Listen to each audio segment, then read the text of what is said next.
ভৈরবী গুয়াহাটি যাত্রী রেল শীঘ্রই চালু হবে। তৃতীয়বারের মতো প্রধানমন্ত্রী হবেন নরেন্দ্র মোদী। উন্নয়নের নিরিখে বিজেপিকে ভোট দেওয়া উচিত বললেন বিজেপি প্রার্থী কৃপানাথ মালা। মিত্র জোট অসম গণপরিষদের কর্মী সভায় এভাবেই ভোট চাইলেন করিমগঞ্জের বিজেপি প্রার্থী কৃপানাথ মালা। তার দাবি, মোদীজি উত্তর পূর্বাঞ্চল থেকে উন্নয়নের সূচনা করেছেন। প্রথম 5 বছর মোদীজি মাঝপথে জনগণের অর্থ লুটপাটের রাস্তা বন্ধ করেছেন। দ্বিতীয় 5 বছরে দেশে উন্নয়নমূলক প্রকল্পের ফাউন্ডেশন দিয়েছেন। আগামী 5 বছর দেশের উন্নয়ন হবে। আগামী দিনে মোদীজির নেতৃত্বে দেশে উন্নয়ন জোয়ার শুরু হবে। বিজেপির সরকারের উন্নয়নের ক্ষেত্রে কোনো ভেদাভেদ নেই। অরুণোদয়, প্রধানমন্ত্রী আবাস সহ বিভিন্ন প্রকল্পে প্রত্যেক সম্প্রদায়ের মানুষ উপকৃত হচ্ছেন। তাই বিজেপিকে সবার সমর্থন করা উচিত বলে দাবি বিজেপি প্রার্থী কৃপানাথ মালার।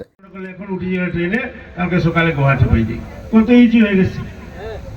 আমাদের যে হাফলং হয়ে যেটা রাস্তা হচ্ছে, আরো আগামী 1-1.5 বছরের মধ্যে পুরো কমপ্লিট হয়ে যাবে। মুখ্যমন্ত্রী বলে গেছেন রাত দিন কাম চলছে, 24 আওয়ার কাম চলছে।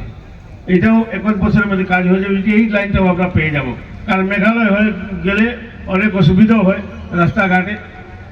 মেঘালয় বহুত প্রবলেম হয়, গতিকে আমাদের আসামে এটা রাস্তা হয়ে যাবে, তখন কোনো প্রবলেম নয়, মহাসড়কটা কমপ্লিট হয়ে যাবে। এটাও বাদ দিন, অল্প আগে সুনীল টেকা মহাশয় বলেছেন যে উনি এসেছিলেন আগে শিলচর থেকে হাইলাকান্দি আসতে 3 ঘন্টা 4 ঘন্টা লাগতো। ঠিক করেছেন, ওটা ওইরকম অবস্থা ছিল। শিলচর থেকে হাইলাকান্দি করিমগঞ্জ যেতে 3-4 ঘন্টা লাগতো। আজকে করিমগঞ্জ থেকে যেটা চুরাইবাড়ি রাস্তা, আপনার পেপারে দেখেছিলেন যে ট্রাক, বুঝাই ট্রাক যাচ্ছে ত্রিপুরা, আর সামনে হাতি টানছে, হাতি দিয়ে টানা হতো ট্রাককে। এই অবস্থা ছিল চুরাইবাড়ি রাস্তা। আমি প্রথম যখন 19-এ এমপি হই, তখন এই অবস্থা ছিল। আমি ফার্স্ট বক্তব্য আমার পার্লামেন্ট এটাই ছিল যে এই চুরাইবাড়ির রাস্তা ইমিডিয়েটলি ঠিক করা হোক, কারণ আমাদের মানুষ কষ্ট পাচ্ছে। ত্রিপুরার তো অবস্থা খারাপ। একমাত্র রাস্তা চুরাইবাড়িটা, করিমগঞ্জ চুরাইবাড়ি রাস্তা হচ্ছে ত্রিপুরার রাস্তা, এবং ত্রিপুরার মানুষ খালি পাচ্ছে না, কিছু পাচ্ছে না, কারণ ওদের ট্রাক রাস্তা চুরাইবাড়ি হাতি টানছে। কোন দিন যাবে ত্রিপুরা বলা যাবে, এই অবস্থা ছিল আমাদের।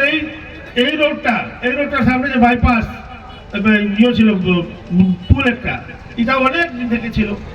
এইটা নিয়ে আমি পার্লামেন্টে কথা বলেছি যে আজকে দেখেন এই বাইপাস হয়ে গেছে, বাইপাস কমপ্লিট হয়ে গেল। আমাদের এই অঞ্চলের কথা বলছি, করিমগঞ্জ মানে আমাদের গুয়াহাটি জেলায় যেতে হলে আমাদের বদরপুর যেতে হয়। একটা ডিমান্ড, 2টা ডিমান্ড ছিল, একটা হাইলাকান্দি থেকে ভৈরবী টু গুয়াহাটি, আর একটা আমাদের দুর্লভ ছাড়া টু গুয়াহাটি। 2টা ডিমান্ড আমি একসঙ্গে দিয়েছিলাম একদিন। একটা কমপ্লিট হয়ে দুর্লভ ছাড়া গুয়াহাটি ট্রেন হয়ে গেছে।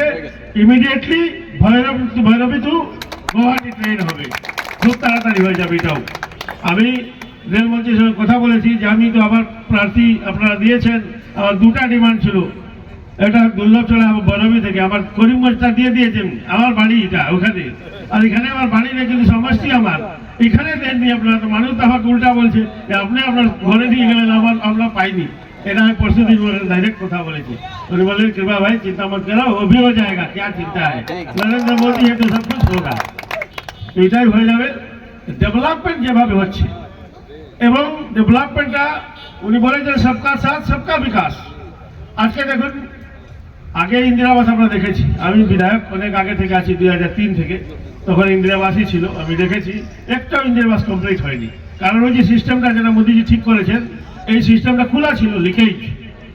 তখন ইন্দিরাবাসে মানুষ 4 ভাগের 1 ভাগ পয়সা পেত, কিভাবে ঘর বানাবে। হাইলাকান্দি থেকে মোস্তফা আহমেদ মজুমদারের রিপোর্ট, গণ আওয়াজ।